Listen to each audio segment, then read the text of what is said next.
Okay, I know I have this crazy box diagram on the board. We're gonna get to that in a second, but first some context, right? We just got finished talking about, some of the people who do cybersecurity. And the question now is, well, what do they do, right? Or how do they contribute to cybersecurity?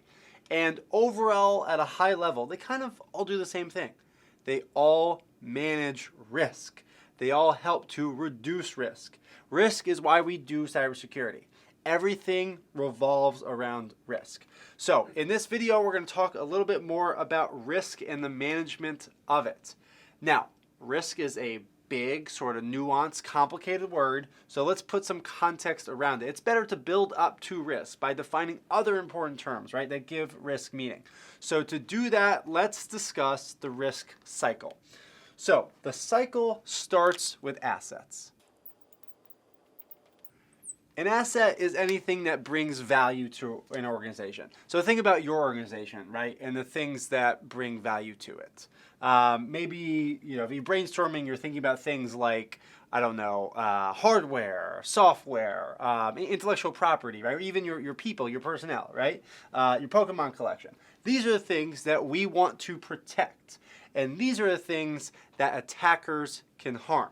So assets are endangered by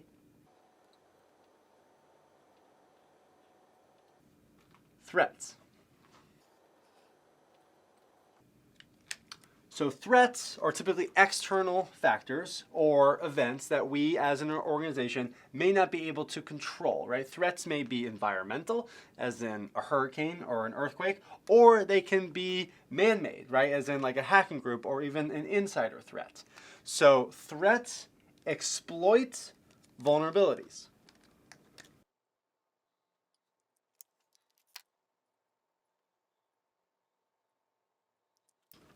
That says vulnerabilities. I should have drawn my box a little bit bigger, or the vulnerability smaller, whatever. So a vulnerability, or I could have done singular, but I did plural to extend it out. Anyway, a vulnerability is a soft spot, right? It's a weakness, right? There's sort of internal weaknesses. It's like an opportunity for harm. So examples of vulnerabilities include, things like default passwords and account misconfiguration. Now, before we go further in the cycle, I want to kind of emphasize the difference between threats and vulnerabilities. Threats are entities that try to harm the assets, right? And we have little, if any, control over that, right? We can't control who's motivated to attack us. We can't control what tools they have or the strategies that they use. But what we can control are our own vulnerabilities, right? By reducing vulnerabilities, we reduce the opportunity for threats to take advantage of. In other words, this is really what to focus on, right? As Shakespeare would say, the fault is not in the stars, but in ourselves and our own vulnerabilities. So when a threat exploits a vulnerability, that results in risk.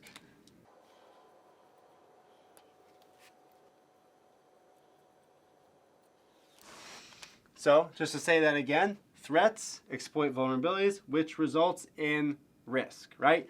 Risk basically exposes organizations to possible danger or harm. The point of your job as a cybersecurity professional is to reduce risk. Now, look, when it comes to risk, remember this. I use that word intentionally. You can't entirely eliminate risk. You can only reduce it or mitigate it, right? Now, there are a few different ways that we can try to reduce or mitigate risk, but typically to do that, we implement safeguards known as controls. So, in other words, risk is reduced by controls. So think of controls as protections, right?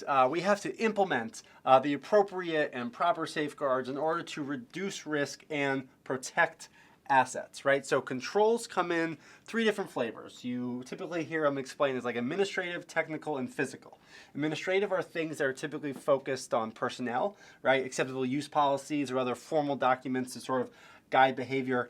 Technical controls revolve around technology, such as encryption, and physical controls are things that we can sort of see and touch, right, like locks and barriers. So what type of control is best, do you think, right? It's a good question. Which one do you think is best? Which one should we implement? It's a bit of a trick question, right? Because we actually want to combine controls and control types. So meaning if someone gets past the, I don't know, biometric hand scanner into a server room, the equipment behind, sort of in that room should be locked, right? So the point is you're combining controls, right? We're making it harder for the attacker to steal our data or equipment. We're sort of layering controls so that if they get by one, they have to get by another. We call that defense in depth, right? We aren't just depending on one control, we have layers of controls. So when controls are put in place, again, I said this earlier, but just to make it formal, controls help protect assets. So that is the risk cycle. And one sort of important overall thing to highlight here. I had mentioned that the best way to reduce risk and protect your organization is to what? Do you remember? I said focus on the vulnerabilities. These are the things most in your control. You have the most influence over them. Changing default credentials, configuring systems with security in mind, patching your software bugs, right? These are all steps you can do to influence the risk cycle and protect your organization. But this approach of focusing on vulnerabilities sort of implies that we know our weaknesses, right? This implies that we have identified our weak spots and the ways an attacker could exploit them. That's why something called a zero-day vulnerability is such a big deal. A zero-day vulnerability is an unknown vulnerability or an unknown flaw. It's not just an unknown weakness, right? It also is about kind of unknown attack methods. Zero-day attacks sort of operate in a unique way that we haven't seen before. So, in other words, zero-day is really an unknown exploit in the wild that exposes a vulnerability and could create complicated problems well before anybody realizes there's actually something wrong. They basically leave little to no opportunity for detection and prevention. Now, certainly there are, technologies that help defend against 0 days, but know that they're going to be very sophisticated and probably very expensive. So, to recap, that's the risk cycle, right? It shows how all these terms fit together.